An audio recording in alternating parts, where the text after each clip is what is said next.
And welcome on in, wagerweekly.com for a week 11. Is it week 11?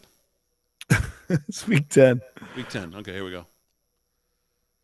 And welcome on in, Wager Weekly for a week 10 in the NFL. Paul Nolan, Damon Roberts with you, breaking down your Sunday card. Glad you're in. 243, 244 is Will. We'll start Cleveland on the road to Baltimore. Baltimore open 6-39. Still a solid 6 across the board. Paul Nolan, 38.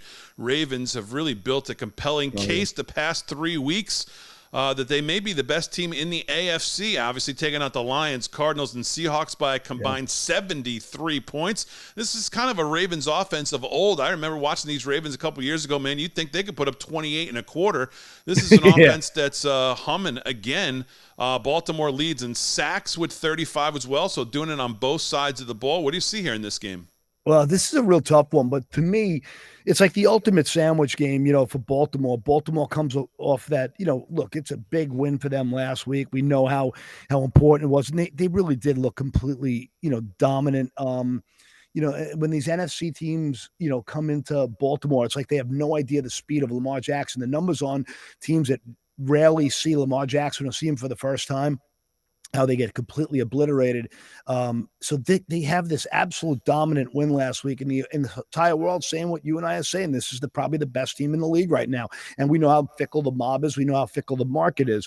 But Cleveland built its defense for Lamar Jackson. Cleveland has a lot of familiarity with this team, and I still don't think Deshaun Watson is as bad as he gets labeled to be. He doesn't look like the kid who was utterly dominant for a couple of years. He had 2 seasons where he was a top 4 or 5 guy in the league, and he dominated games. But he seems to be trending towards that a little bit. And Amari Cooper is such a class team first guy, and they got weapons outside of that, despite the injuries on offense that they faced the Browns. This is a team that lives and dies by its defense, which is very good, not great. No one's going to confuse them with the 2000 Ravens, of course, or the 85 Bears, but it's a real strong defense that is treating this like their Super Bowl. And look, Baltimore's got Thursday Night Football on deck with Cincinnati. So it pains me to say that, I'm over here looking at the line and I'm thinking to myself, I have to take Cleveland in this situation. And it falls almost into the dirty diaper category, because I really don't. I love this Baltimore team and the way it's played, and it's covered for me, especially when I saw 6.5s on this thing. When I saw 6.5s, I had to jump on Cleveland plus 6.5. And I know it's one of those, probably the most protected and the most teaser bet for Baltimore this week. So I just, it's ugly. It's uncomfortable. It's going to be it's not going to be the most, it's just not going to be the most beautiful type of game where you feel like you can go point for point with this team. But I like Cleveland to treat this like it's their Super Bowl. And I think Baltimore's got a little bit of that swagger to them right now. We might catch them off guard. And I think they'll get down early, then find a way to win this game down the stretch. But, I also see that, I wouldn't be surprised if Cleveland wins the game, because I've seen Lamar Jackson kind of crumble in big situations many times. And as much as I love the kid and I love his ability to extend plays in the pocket, and I'm a huge fan of him. I'm just huge fan of how he's evolved as a quarterback.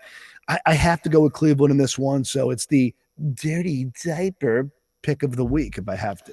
I think I'm with you with that dirty diaper. I think it's the buy low opportunity on Cleveland too. I mean, these teams I think played back in week, I think it was 4.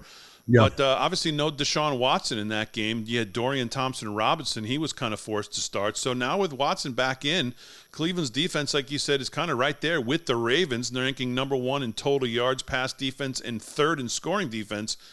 I like the points in this one too, so I'm with you, Cleveland here, plus the 6, or if you were lucky to get 6.5 in this game. Yeah, I'm on it, and there's a bit of a revenge. And if you remember, that game was an absolutely miserable.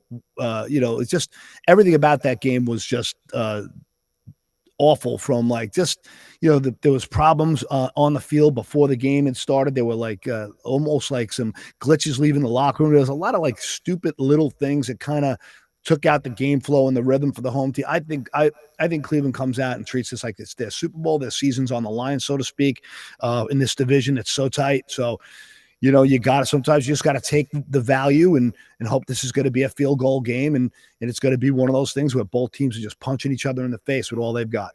Yep. All right, there you go. Cleveland, Baltimore, 243, 244. Cleveland plus the 6 is the play here. WagerWeekly.com for a week 10 in the NFL.